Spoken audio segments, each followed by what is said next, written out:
So what are we going to talk about first? Do you have a preference? Do you have something you're burning to say about one or the other thing?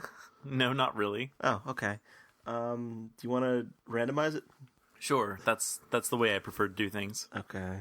If I just type in heads or tails to Wolfram Alpha, will that do something? I have no idea. Let's find out. I could probably just, find a coin. I've got a penny right in front of me. But... Okay, so let's say heads is the 5 Doctors and tails is Journey to the Center of the TARDIS. Okay, that sounds good. It's heads. So 5 Doctors it is. 5 Doctors first. Which makes some sense because, it was released first. Yeah, by a wide margin. Just about 30 years. You can't get much wider than that. Yeah, you can. For instance, the 3 Doctors was released about 40 years ago. Well, there you go. And Unearthly Child was released about 50 years ago. I was really hoping you weren't going to call me on that. And, it does go even farther back if you step outside Doctor Who. True. But why would anyone ever do that? I can't think of a reason.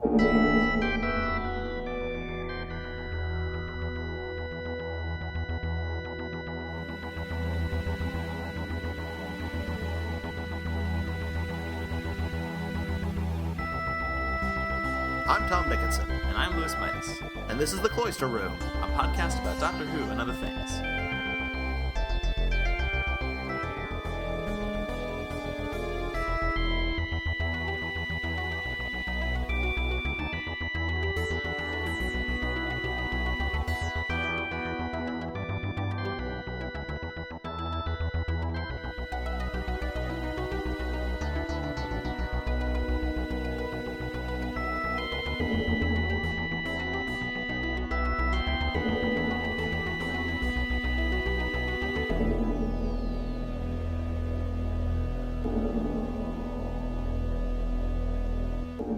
So you had never seen the 5 Doctors before? No, I hadn't. This was my very first viewing.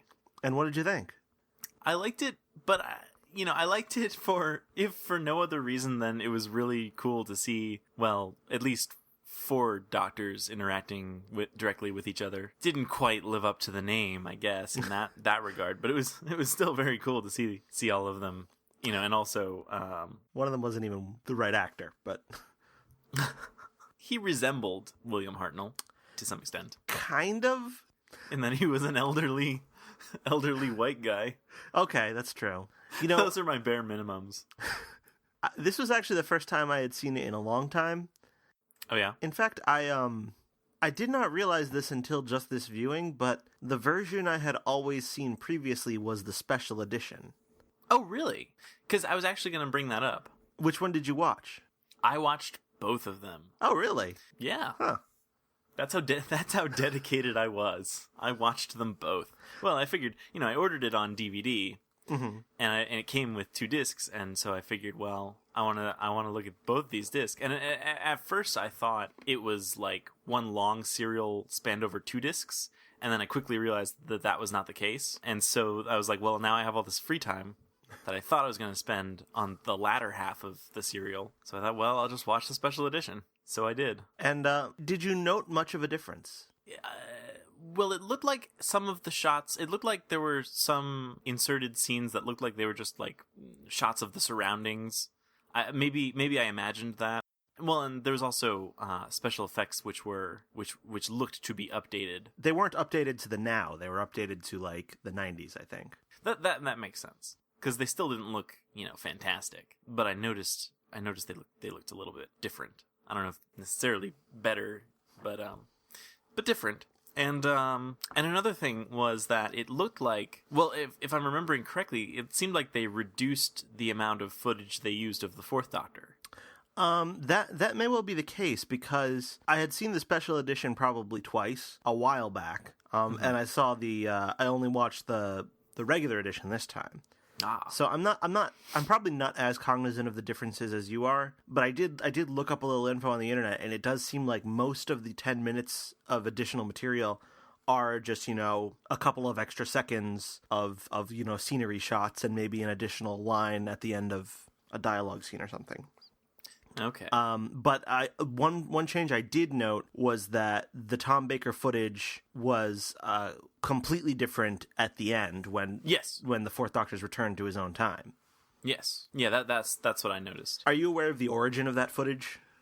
No, I am not. I know that Tom Baker declined to appear in this, and that's why they had to use stock footage. Yeah, so that footage does not come from a previously broadcast story. Okay.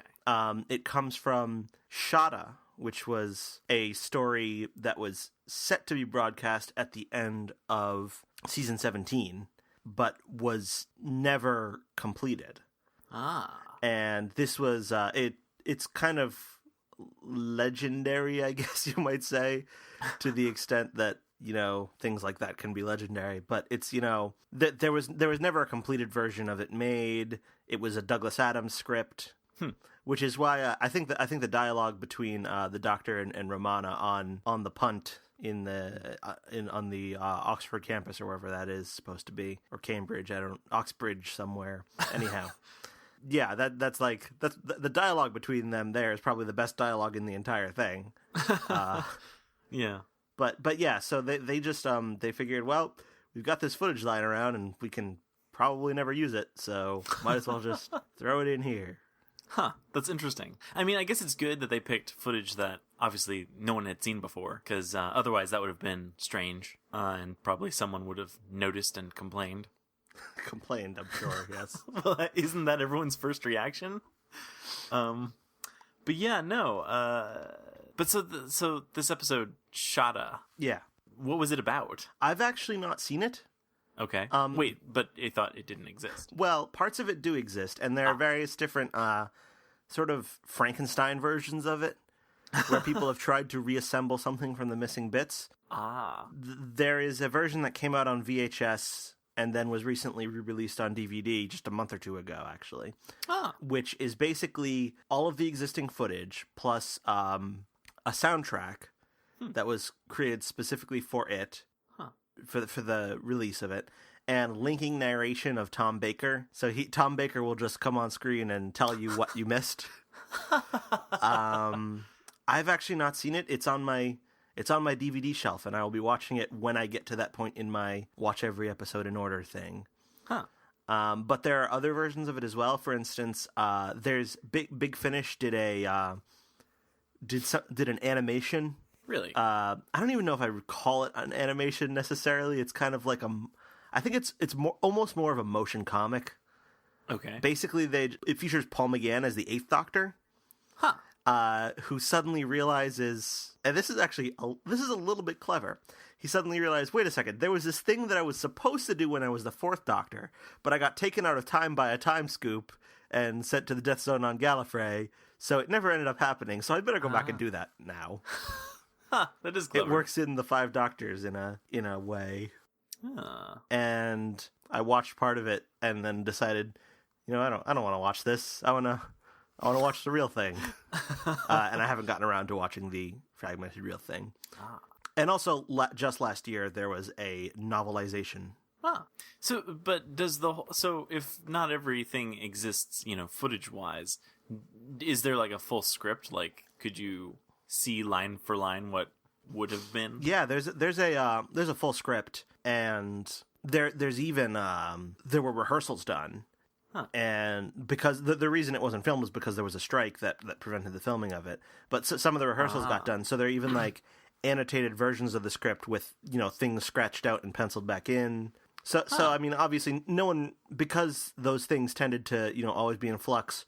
No one knows what the real script would have ended up being because, you know, things like that change, and sometimes Tom Baker would refuse to say things. That could cause problems. Yeah, it could. But yeah, so in any case, they came up with there is a reasonably decent idea of what the finished product would have been like. That's cool. And in addition, Douglas Adams, because the story never ended up getting officially used, he sort of stole from himself to create Dirk Gently's Holistic Detective Agency. So there are elements of the story that turned up in that. That's probably fine to steal from yourself. If you're going to steal from somebody. Yeah. He did that a bit. But anyhow, so it's kind of neither here nor there, except to say that it's kind of lucky that they had that footage lying around, given that Tom Baker had no interest in coming back at all. Yeah, and I do have to say that was kind of That whole thing kind of seemed a little lame to me. Well, were you aware going in that he wasn't going to be properly in it? You know, it was one of those things where I thought I remembered hearing something, but I couldn't really remember what that something was. And I thought that he didn't have much of a role, and I guess I just did not remember that he had so very little, and in fact, no real role in it. So, in a sense, I was aware, but not aware to the extent that I might have liked to have been, if that makes any sense at all. It does. It is a little bit deceptive to say that it's the 5 Doctors. If it's, I mean, it's, you know, technically it involves all of them. So I guess in that sense, it's true to its name. Yeah. I don't think you've seen the 3 Doctors either. I have not. But the 3 Doctors is primarily the 2nd and 3rd Doctor. Where the 1st Doctor, William Hartnell, does show up and does participate, but by that point his health had deteriorated to the point where all he was able to do was, like, sit in a chair and read some cue cards. So, I see. So yeah, so it's kind of, you know, it's in a tradition of okay. of underused Doctors, and I hope they do better with David Tennant when they bring him back. Yeah, that would be nice. Yeah, that would kind of be a shame if he just made like a cameo, basically, and they had some stock footage. It seemed like a lot of the story just didn't really make sense. Well, I mean, it depends what you mean by sense. Well, what do I mean by sense? Most of the things that people are doing, they're doing for reasons. Yeah, all right.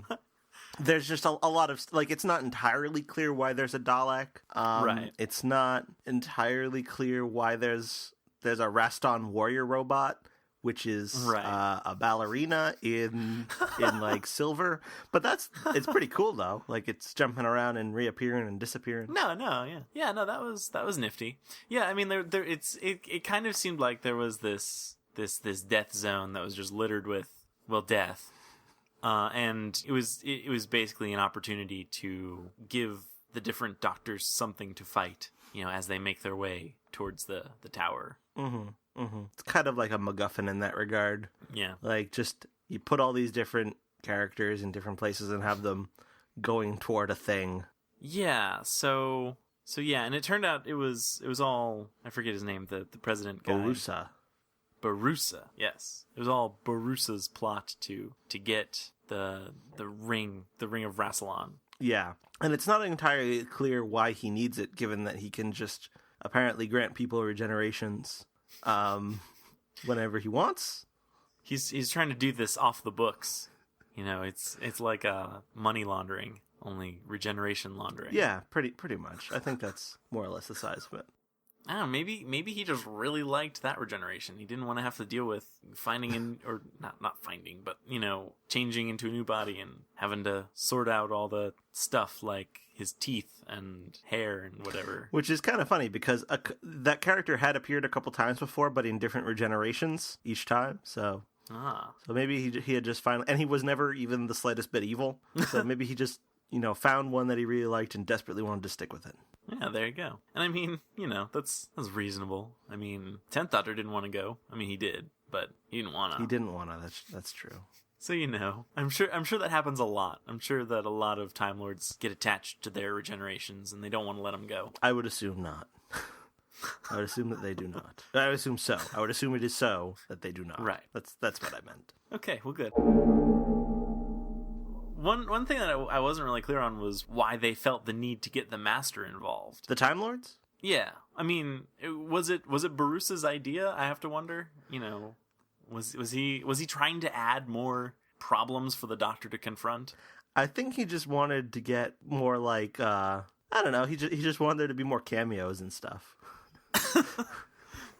he knew that this was going to be important. He just wanted as many significant people as he could find to just, you know, be there, just in case, you know, it was ever going to be televised on the BBC in 1983. Yeah, I mean, it certainly wasn't clear why Sarah Jane was there. Right. I mean, she was brought in specifically. Right. Yeah, I guess towards the end, I guess it could just be that Barusa didn't really know the Doctor all that well, and he didn't really know what he was up to. So it was just kind of like inviting people. Like, maybe you think the Doctor is still friends with Sarah Jane? Probably. Let's just send her an Evite and, see how it plays out. Yeah, I don't know. I mean, because towards the end, he kind of does explain his motivations and like, well, I gave you people to help with your, finding the thing, and I gave you the master, and, That's you remember true him? You liked him, didn't you? Yeah, but for various other companions, the best he could do was to get illusions. Right. But yeah, so I guess I'm willing to accept that these things just don't make sense because Barusa just didn't know the Doctor all that well, and he thought that this was going to be something the Doctor would like, and it turned out the Doctor didn't really care for it at all. Yeah, all of these logical problems aside, though, it is pretty fun. Oh, no, it's definitely fun. It's very pacey. Lots of things happen, and yeah. You get to see Patrick Troughton saying stuff and in color and walking around and doing stuff, and you get to see John Pertwee driving his car and thinking that he's avoided a time scoop by turning around.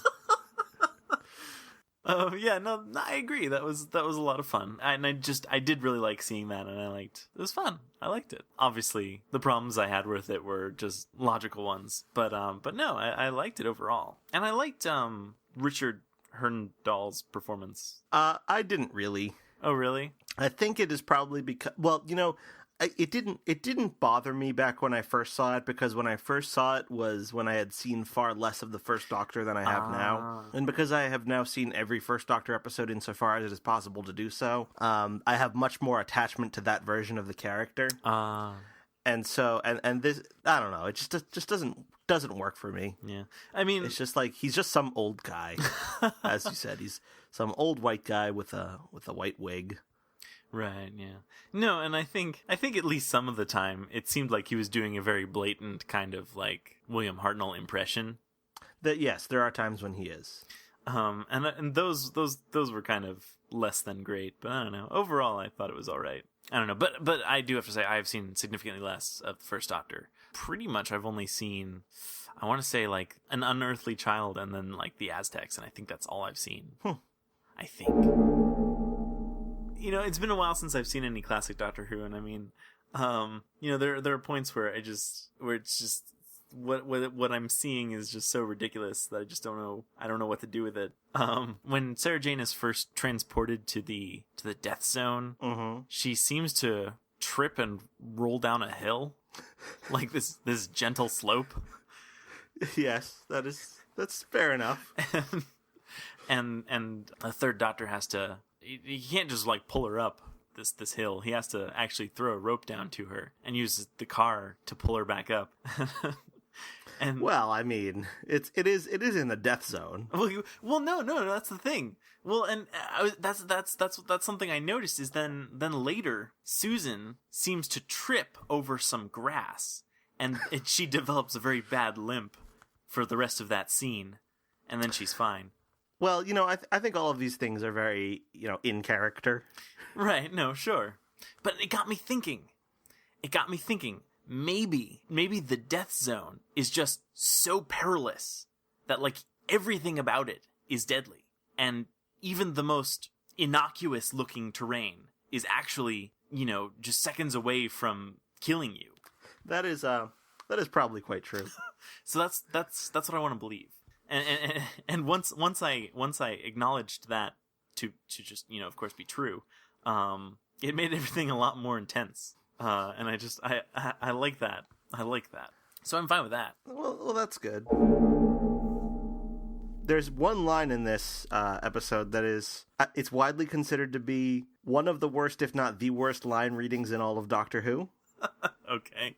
Perhaps all of television. Okay. This is after Barusa has just framed the Castellan. Oh, yeah. And says, "Take him to security and discover the truth. Commander, you are authorized to use the mind probe." And the Castellan says, "What? No, not the mind probe." Or no, it's really like, "Not the mind probe."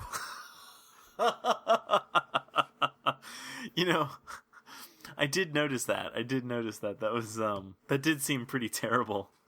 Um, That's the effect of the mind probe. It causes you to.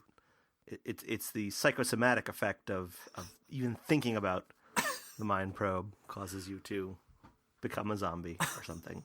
yeah. I accept that. Yeah, I think overall I am a very big fan of the Five Doctors, if only because of like all of the stuff that's thrown into it. And it's like such a high concentration of just stuff, like K9's in it. Yeah. There's a Yeti. Yeah. There's a scene where the Brigadier gets grabbed by a Cyberman through a hole Yeah. in the rock, and then the second Doctor tries to do tug of war. I mean, there's just so much to love. Yeah. No, and I liked all those things. I liked, overall, I did really like this episode, and it was very, very entertaining. Just on a multitude of levels. But yeah, no, I like all those things. Would you say that you preferred one of the versions to the other? I think we already asked you that, didn't I? Did you? I don't know. You might have. I asked you if you noted a difference, but did you prefer one to the other? I kind of liked the original better. I actually have a soft spot for the special edition because that was the one that I originally saw, and the time scoop effect, which is like the upside down vortex or something, as compared to like just the triangle, and I just thought that was kind of disappointing to me personally after having seen the like much more incredible and advanced thing. Right. Well, yeah. I mean, the thing that I kind of liked more about the original effect was that like you could tell when it was first like swooping down or whatever that it was empty because it was black. And then once it was filled up with whoever it was scooping, you saw like a freeze frame of them, and then it kind of went away again. And I liked that because I liked seeing that. Oh, now it's filled with them. And I mean, I'm sure I could have figured it out, with them suddenly not being in the frame anymore. It's like the Phantom Zone from Superman, basically. Exactly. But yeah, no, I mean, I kind of liked that sort of that very, very obvious depiction of being trapped in a triangle. But no, I think that like if I were to envision a time scoop today, either in real life or how they would do it in Doctor Who now, I would picture it being more like the one in the special edition, just because that does look like what a thing like that would look like. Yeah, I mean, maybe. I have no idea. I mean, you could think they could just like dematerialize them and then rematerialize them or something like that. Yeah. I mean, you don't need like a physical scoop. Maybe you do. Maybe it would look like that. Maybe it should look like a scoop, like an ice cream scoop. Yeah. I think that could work, and after and then the scoop like returns to like a bucket of water to clean itself off from the last person that it was scooping up. Yeah, I think that's what you do with ice cream scoops, don't you? Usually, I guess. I don't know. I think that's how these things work. Of the Five Doctors, which one do you think came off as the most useful and or best? Ooh, that's a good question. Well, because it seemed like really it was the first Doctor, the second Doctor, and the third Doctor who were really the most active in the Death Zone. I don't know. I mean, but the fifth Doctor did do a good job of thwarting the whole plot, or at least uncovering it. Yeah, I think, and I think that makes sense because it's his era, and you kind of don't want to see him get that upstaged. Right. But at the same time, the first Doctor is the one who sort of realizes that they have to. There's the moment where the second, third, and fifth Doctors are like, no, we're no allies of Barusa, and then all of a sudden the first Doctor realizes that he's got to kind of play it a different way, and he kind of. Yeah. He shows the way. Yeah. Even though he's the youngest and least experienced. Right. Yeah, he was I guess the only, maybe he had just gotten done watching Indiana Jones and the Last Crusade, and so he knew how these things were supposed to play out, and like his older regenerations just could not remember the ending of that movie. That's probably it. So yeah.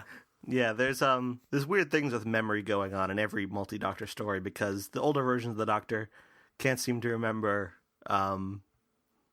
being the previous versions of the Doctor during the events of the story. So maybe that like sort of extends to the first Doctor's viewing of Indiana Jones. Of course, it was kind of weird when they were like referring to each other as like, "Oh, it's you." Like, yeah, I guess. I don't know, this is kind of weird. Like, I mean, they seemed like separate entities, even though they were, technically the same person. Yeah, and I feel like, do you think that audiences today would buy that if they played it that way? Because I think they might be less likely to. Yeah, I kind of think so. It almost wouldn't make sense. It would feel too much like they were separate people. I mean, when you're supposed to, the whole suspension of disbelief thing around Doctor Who is that this is the same guy basically who's been around, that we've seen around since 1963, and so it's a little bit I don't know, I think they'll be asking too much, because I feel like back in the classic series there was a lot less talk about regeneration. It was more like the Doctor would just lay down and die and then get up and be like, well, I'm this guy now. Whereas the more recent series has gone more into like, oh, I'm the same person, and like talk more about like the psychology of regeneration and like that kind of thing, like with the 10th Doctor telling Wilf in the cafe that he like desperately doesn't want to be a different person, and then the 11th Doctor being like, oh, I'm all the same, blah blah blah, or whatever, or I'm still cooking, but I'm saying like there's more attention in the series given to this sort of paradox that they are both the same and different. Right. Such that I feel like they would have to kind of play that a little bit differently. And I think, for instance, in Time Crash, right, I think they play it a little smarter than they do in the Five Doctors. Right. Yeah, where he can remember being like, 10th Doctor can remember being the 5th Doctor, and that's the whole crux of how that little mini episode resolves itself. Mm-hmm. Yeah, I think that's kind of how they would have to kind of do it, is that kind of way. The way it has been built up, I think that they have to kind of be a little bit smarter about how they portray that. Yeah, they don't even really address it at all. No, they don't. In the Five Doctors. Right. That above all else is kind of strange, and I'm not even really sure. Yeah, they don't even really bother to explain like how this is possible. Well, they almost conceptually treat it like it is just different people. Right. Like the first Doctor is treated with this great degree of respect, as though he's been doing this the longest, and he's been out there this whole time, just kind of waiting for his time to come back into the fold.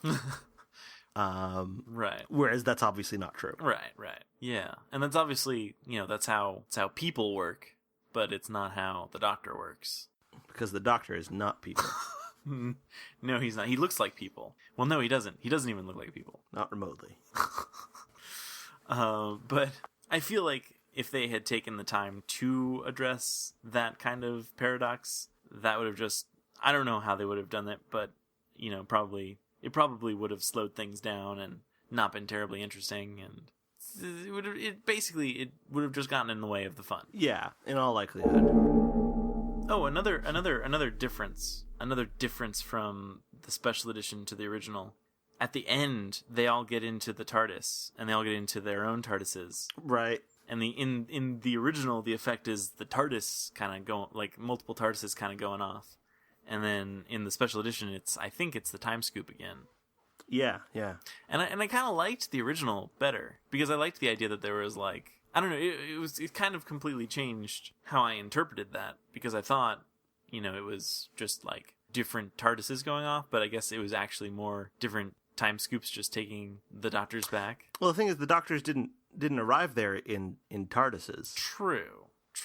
They arrived there in time scoops, so their TARDISes are still, back out there wherever they were.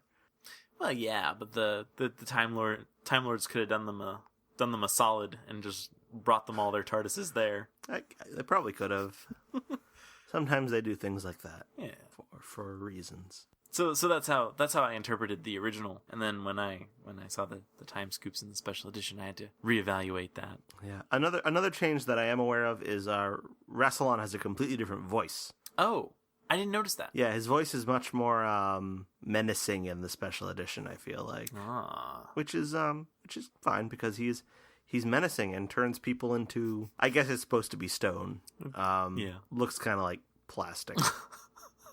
That can happen, I think. One would assume. So when they show up there, there's faces on some of the stone slabs, but there's one spot missing, and Barusa takes that spot.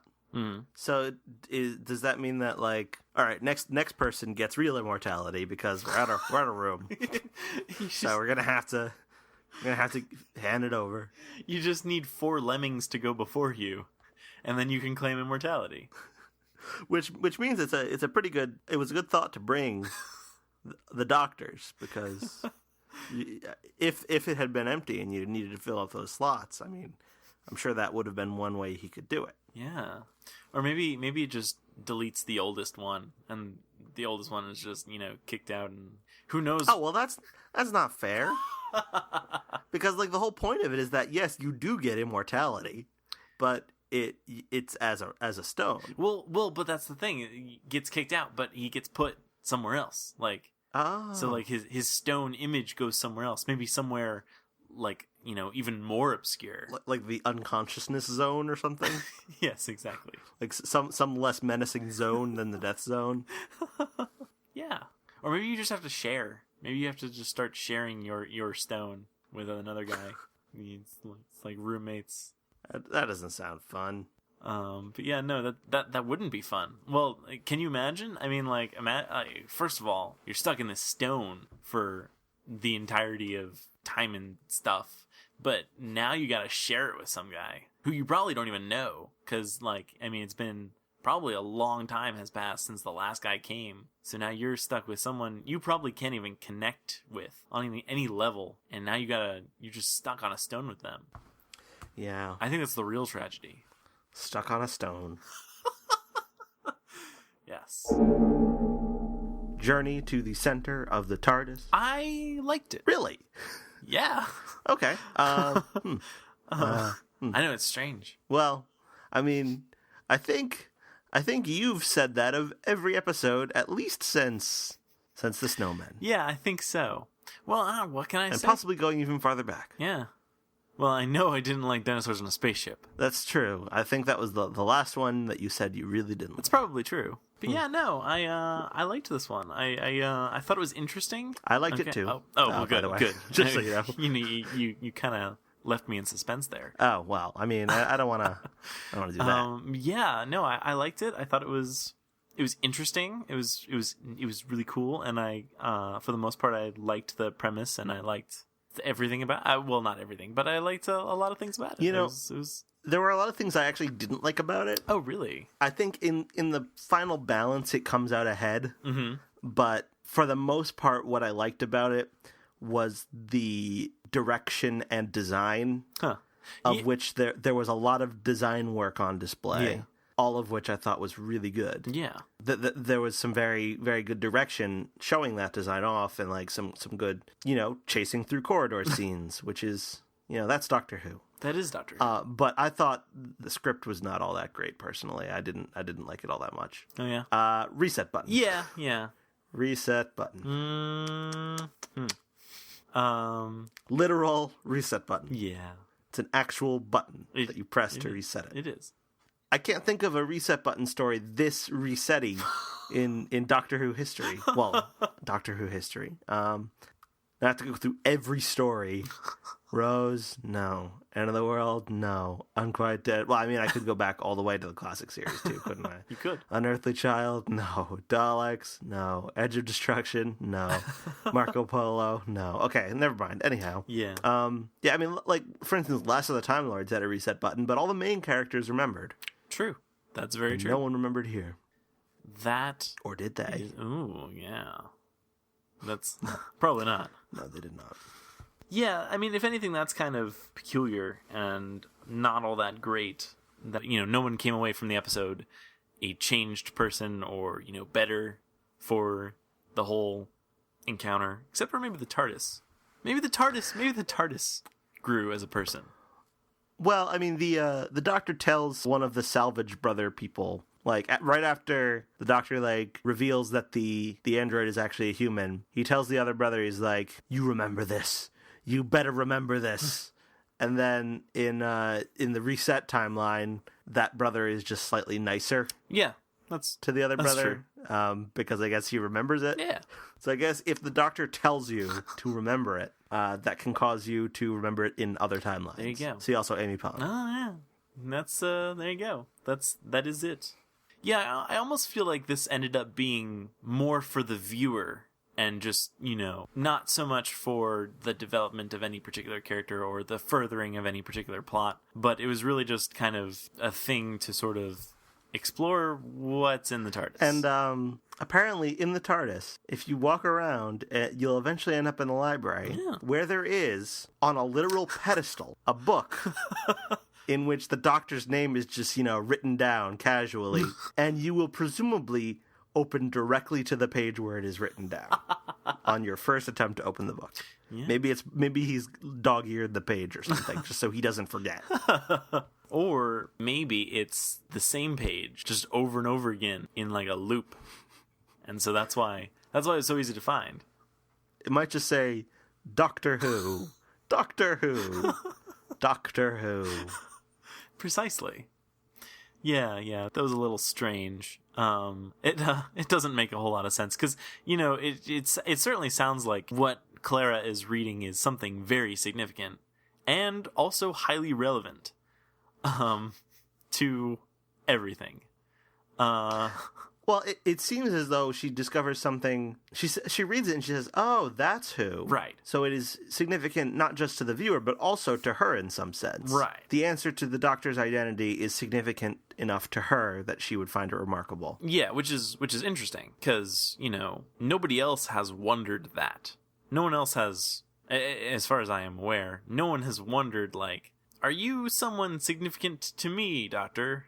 Like, no previous companion has tried to rationalize the Doctor in terms of something they might be familiar with. It seems like everyone's just like, "Oh, you're the Doctor. That's cool." Right. And I wonder whether I feel like my judgment of how much that scene makes sense, or that whole, subplot within this episode makes sense, my judgment of that is going to largely happen in retrospect once we see how this whole thing actually turns out. Because I don't even know how much that reaction makes sense on any level. Because the way she says that line, implies that she was wondering who the Doctor was, and now she knows, and it's like I guess it's a surprise to her, but it's not so much of a surprise that she's like debilitated by it. Well, but I mean, it could be something that has like a generally obvious significance. Like, for instance, she opens the book and she reads it, and his name is Merlin. Right. And that is something that you might read, and it might cause you to have the reaction, "Oh, so that's who." Right. Or like, his name is Abraham Lincoln, or something like that. Or yeah, I don't know. No, yeah, that could be. But I mean, yeah, I don't know. It's weird. And when you combine that with her line later on, which where she questions the Doctor and is like, "Why do you go by Doctor? You have a name. I've seen it." And that almost kind of, I don't know, that seems kind of odd. If the name were somehow significant to her, I don't know why that particular phrase, that particular, arrangement of words in a sentence would be used. I've seen your name. I've seen your name. I've seen that. Maybe you should just try like saying that to people and seeing what kind of reaction it gets, just to see, how that phrase works out, like what it means to people. Just go up to someone and say, "I've seen your name." Yeah, you have a name. I've seen it.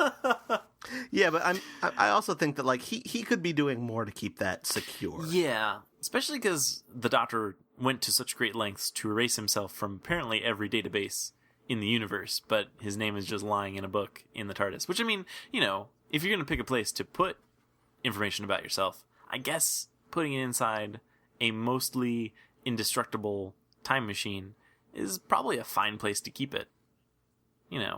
But still. Or, it could be that in the book, the name that's there is just John Smith. Which isn't actually the name of the Doctor. Clara just assumes that it is. Oh. And the reason the Doctor says, no, don't, or whatever it is he says, I don't remember, is because he just doesn't want her to embarrass herself. I thought that the corridors were much better than the corridors in The Doctor's Wife. Yeah, I agree. I think they might actually just have been lit better or shot better. That could be. Because they were kind of similar. They were slightly different shape. I think they were taller as opposed to it was a regular hexagon, I guess. Is that what you call it when it's all the sides are the same? Jeez, I have no idea. I don't know. Anyhow, but like it's just it's largely the same. But there was red light and there was better camera angles that weren't like straight on and stuff like that. And so good corridors for chasing. Yeah, really good. You got to see the Eye of Harmony. Yeah. Seems like that's being brought up quite a bit. Well, I mean, it was in Hyde. It was in Hyde, yeah. It was mentioned. I watched this episode twice, and I'm not entirely sure. It was the Eye of Harmony that was causing people to turn into zombies? I think so. That's what I got from it. See, I thought what the Eye of Harmony did was it allowed you to take regenerations from other Time Lords. I mean, that was my impression. Maybe all Time Lord technology is based around the idea that a thing can do really whatever you want it to. And just the bigger it is, the more things it can do, and like the more impressive the things it can do are. So like the sonic screwdriver can kind of do everything, but it doesn't. It has its limits. Whereas the Eye of Harmony is this huge sun-like thingy, and it can make people all burned, and also transfer regenerations between Time Lords. Okay, fine. I don't know. It looked pretty cool. No, yeah. And one thing I actually kind of liked about it is that it kind of looks like there's the big star suspended in a state of about to decay, but there's also like you can kind of see it looks like it's on something, or like there's something that's attached to it. Yeah. Basically, and what I kind of got from that is it seemed to imply the existence of the room from the TV movie, where you access the Eye of Harmony by like opening the floor. And you can look down, and it's there inside of the thing. Yeah, you know what I'm saying. Yeah. So I don't know. Maybe I was just projecting onto that, but it seemed like I don't know. It's a nice little design choice that was to be consistent with the TV movie. Which now all we got to do is get the Doctor to admit that he is half human on his mother's side. Yes, and then it shall be complete. We got to see the architectural mechanism that reconfigures the ship's layout, which is that weird looking room with the lamps and the tendrils, and I thought that was cool looking. Yeah, it was real cool looking. It's very, very cool looking. Yep, I agree. It's just so cool to see all this stuff. I mean, how much sense it made within the context of the episode, I don't know, but like it's just cool to see this stuff. Well, I mean, and there's a sense of this is where it all happens, right? Because you only get to see a tiny bit of the TARDIS. So when you get to see more of it, it's good that it lives up to your hopes for it. Yeah, I guess you might say, especially considering like the whole idea of the episode was that like the TARDIS as being like a piece of salvage. Right. And the Doctor kind of telling them that, it's incredibly valuable and stuff. And then, so you get to see just how much that is truly the case. Like how there really is this whole infinite world of possibility. And you've got giant rooms where stars decay. And you've got like this big empty white expanse at the heart of the TARDIS. And it all just seems very, I don't know. It really does seem like a kind of surreal journey, you might say, to the center of the TARDIS. Yeah. The one thing I thought was kind of weird when the Doctor realizes that the zombie things or whatever are them, and he insists that the two brothers don't touch because time will reassert itself. I don't think that means anything. Well, right? Because I don't know how it could mean anything. I just I don't know. That was kind of strange to me. Yeah, there are bits of plot logic that I feel are kind of lost. That doesn't make very much sense to me. The whole thing about the button doesn't make all that much sense to me either. Yeah. Because of the reset button, I almost just don't care about the plot of this episode. And all I really care is that, it's kind of, fun getting chased by zombies through the TARDIS, through a bunch of cool set pieces with design. And like the library is another really good, well designed. I like the Encyclopedia Gallifreya, which is in bottles. Yeah, that was really cool. Yeah. There's just tons of these little things that they've, I have to wonder how much time they actually put into trying to figure out all the different ways they can just cram stuff, like cool concepts, into the TARDIS, and like how they could cram it all into this episode. And because it seems like they did a very good job of all the different settings and all the different, concepts that are just in this episode. They're all very interesting and, unique, I guess. And it's very cool. And then you see things like the Doctor's cradle was in there. Oh yeah. You see like a model of the TARDIS, which looks like it might have been from Amy's bedroom. Yeah. It's just all these little bits and pieces. Yeah, it's very cool. I also wasn't entirely clear on why, when the salvage ship brought in the TARDIS, the Doctor ended up outside and Clara ended up inside. Yeah, that did not make a whole lot of sense, unless the TARDIS just kind of ejected him, but not her. Right, maybe it was because the TARDIS was confused because Clara was the one who was like, steering the TARDIS kinda. And so the TARDIS thought that she was the Doctor and that the Doctor was her, and the TARDIS was just fed up with Clara, and so she's getting ready to eject her, and then the TARDIS realized only too late that she'd ejected the wrong person. Or maybe she is the Doctor. Yes. I think that's really the only plausible solution. Well, I mean, this all is, who is Clara really? That's as plausible an answer as any. Yeah, I don't know. That didn't make a whole lot of sense. It also didn't really make sense why, even if you thought you were an android, I don't know why you would choose to say, "Oh, just cut my arm off. Just cut my arm off," as opposed to cutting this rod that's in my arm. That's another thing that kind of, it's a bit of a stretch that you could convince a person that they're an android. I mean, although, actually, I bet I could be convinced. Really? Well, yeah. I bet if you wipe my memories, or you wiped some of my memories, and like or even if you didn't, and you just told me you're an android and all your memories are false memories that were implanted in you, 6 months ago when you were activated, and I mean, if you came up with a compelling enough argument, like for instance, if I had like a robot voice and robot eyes and stuff, I'd be like, all right, I guess I have to admit that I am an android. Yeah, yeah, sure. Yeah, how much would it take to convince a person they were an android? Because presumably, you could remember what life was like. Well, or maybe not. I don't know. Or if, because he lost his memory, so. Right. I feel like, and even if you told me that, like, oh yeah, because you're an android, you can't feel hate or fear or love or any kind of real emotion. And then I'd be like, wow, these simulated emotions are pretty good, but I bet the real thing is, like, out of control crazy. Like, I wouldn't even have any context to reject that notion. So that's true. Yeah, or maybe you'd like secretly think it would be like in Dollhouse where Echo's supposed to be wiped every time, but some of her memories are bleeding through. So like maybe you think you're defective. Like oh no, I'm a defective android. I have emotions. But yeah, you have to wonder what was going through his mind.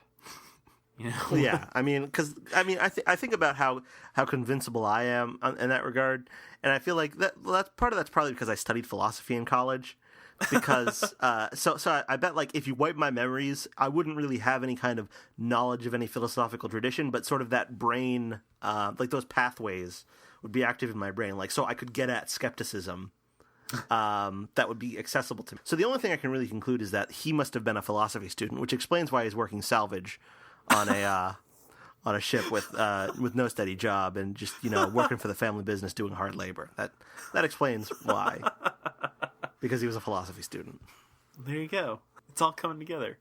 Well, and didn't the older brother also mention that he was the smartest or something? So yeah, that totally fits. In the new timeline, he probably never finds out. That's true. It's true. Like the brother might be nicer to him, but he probably just never finds out. Yeah, he's gonna die believing he can't die. Well, and when he like gets older and stuff, that's gonna.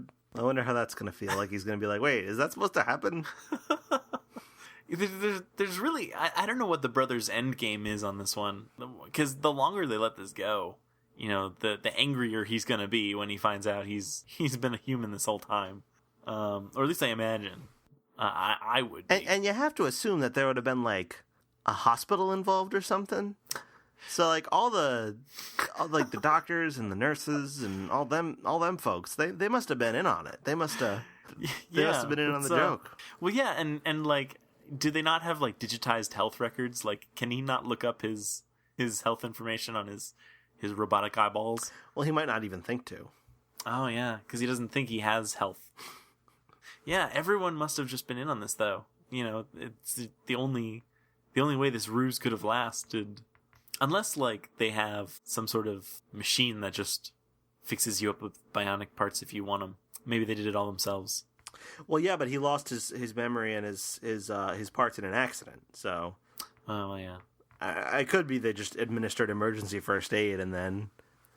I mean, in which case they really should be rushing him to a hospital because, I mean, I'm sure they're not trained medical professionals. I mean, they've done what they can now to hand it off to some... Like, how do they know the memories are really lost?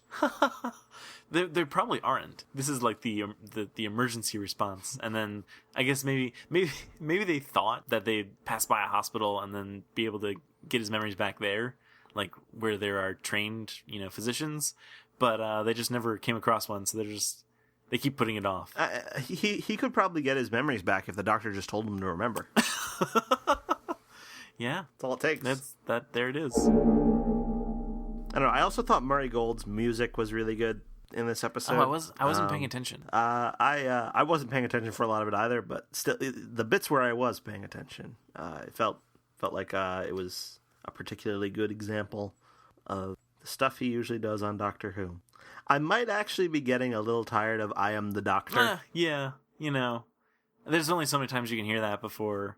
I mean, it's very catchy and it's very epic sounding, but yeah, I think they could afford to give it a rest for a while. I liked all the strange creatures, which was way overused in season 3, and then they gave it a rest and didn't use it, and then kind of used it once or twice in the ensuing 2 years, and then retired it completely. Yeah. But I Am the Doctor has been pretty much constant since the 11th hour. Yeah, it really has. Yeah, anytime the Doctor needs to, do something that's even remotely dangerous or amazing, cue up I Am the Doctor. To be perfectly honest, actually, I'm not entirely sure it was in this episode. I just felt like saying that once I had mentioned Murray Gold's music. Yeah. It may well not be. I don't know. I don't really remember. But I do remember recently thinking that I was tired of it. As I was saying, I was not paying attention to the music, so I don't know. But yeah, no, I would be completely okay with them stopping using it for at least a bit. Yeah, I kind of can't imagine what it's going to be like when Murray Gold just decides that he's done. Yeah, because he's been like the one major constant since the show's revival. He may well be the only person who's been involved in every episode. Huh. I don't know if that's necessarily true. In fact, I wouldn't even say that because I really don't. But he's certainly put his stamp on the series. I'll say that. Yeah. So I would wonder. I would wonder what it would be like without him. They would have to go back to the way things were in the classic series with like all those. I don't know. All those electronic synthesizers. Yeah, or they could like in the Five Doctors they had. Every time they showed the Dark Tower, there was... I don't even know what instrument it was, but it was like a... kind of sound. Yeah, I noticed that, and that got on my nerves for a while. But yeah, so they could just do that. And they could just... You know what they could do? They could just take that noise, and they could just change the pitch of it, and just rapidly change it so that it would actually form a new score. It would just be that sound. You know what? I think they could probably do that. I liked Matt Smith's performance a lot. I did, yeah. I kind of like the more scheming and manipulative doctor who is not necessarily all that nice to people, either to the salvage folks or to Clara herself. Yeah. I feel like that's I don't know. I mean, it kind of makes things interesting. It does indeed. It definitely makes things interesting. You know, I enjoy when Matt Smith is being, you know, silly and ridiculous, but I also like this kind of darker, a little bit more mysterious and, well, mean. You know. It's good to be mean. Yeah, you know. Oh, you know what else I really liked? I liked the sound clips. Oh, yeah. From throughout the show's history. Yeah, that was cool. I mean, they had some from the first Doctor. They also had some. I mean, I definitely heard the 9th Doctor. Yeah. I'm not 100% sure I heard the 10th. Yeah, I think I heard the 11th, though. Yeah. I think I heard Amy at one point. Yeah, I think so. I could definitely make out the 9th Doctor at one point. And that was cool. That was like a neat little kind of thing. And I like the idea that there's kind of like just all the like the previous Doctors and companions and stuff, and like all like they're just the echoes of them are kind of like rattling around inside the TARDIS. The way I kind of interpret that is like it's the TARDIS's memories. Right. That's in the scene where he starts taking apart the console. Yeah. So like somewhere in there is like all of the show's history. Yeah. And plus unknown other things, the darkest secrets, and the most I don't know, the most terrible mysterious things of all. Yes. Something like that. Something along those lines. Yeah. Well, yeah, you know, it's kind of like how your computer keyboard will get all kinds of crumbs and dirt and stuff and dust under there. You know, that's what happens to computer keyboards. But with the TARDIS console, it's, you know, darkest secrets and terrible memories and also crumbs. Yes, exactly. So yeah, my keyboard only has some like really innocuous secrets buried down there. Yeah, you know, there's like things no one knows about, but no one really cares all that much about. Like, I don't know how many times I visited Google on a particular day, or I don't know, that tweet I almost sent but fixed the typo in and then sent a corrected version. Oh, so many typos. Did you check Twitter? I did, but I did not save off the results. I can sort of remember what they looked like. Yeah, I completely neglected to check at all. Actually, I can bring them back up. Because I think what it was I think, if I'm recalling correctly, Doctor Who Terrible was down a bit to something in the 200s. Oh, well, this one says 153 for the week. There was a bit of a skew in one of the keywords. Not that I had searched it previously, but it was... I thought it might be interesting to search brilliant, but it looked like there was a tweet that had been retweeted a bunch of times on Friday. Okay, so yeah, if just comparing terrible to awesome, terrible got, within the last week, 153 tweets, whereas awesome is 946. Oh, wow. Yeah. Huh. So that is a big difference. That's more weighted toward awesome than Hyde was. Yes. I'm trying to think of what other keywords I searched for Hyde. You did meh. Meh. Ooh, let me do meh. Let's see here. Oh, meh was itself meh. It only garnered 88 tweets, so that's not very impressive at all. Wow. So yeah, not a whole lot of meh, and not a whole lot more terrible. Only twice as many terribles than mehs, and a whole lot of awesomes. Well, that's good. Yeah, I guess. Yeah, we could always look up some more keywords and see if there's anything different. I haven't looked up awful in a while. I feel like as like a control group or something, we should try Doctor Who and then just an unrelated word. Ooh, like Doctor Who hungry. Oh wait, no, because hungry like the wolf was in Cold War, so that could be. That's true.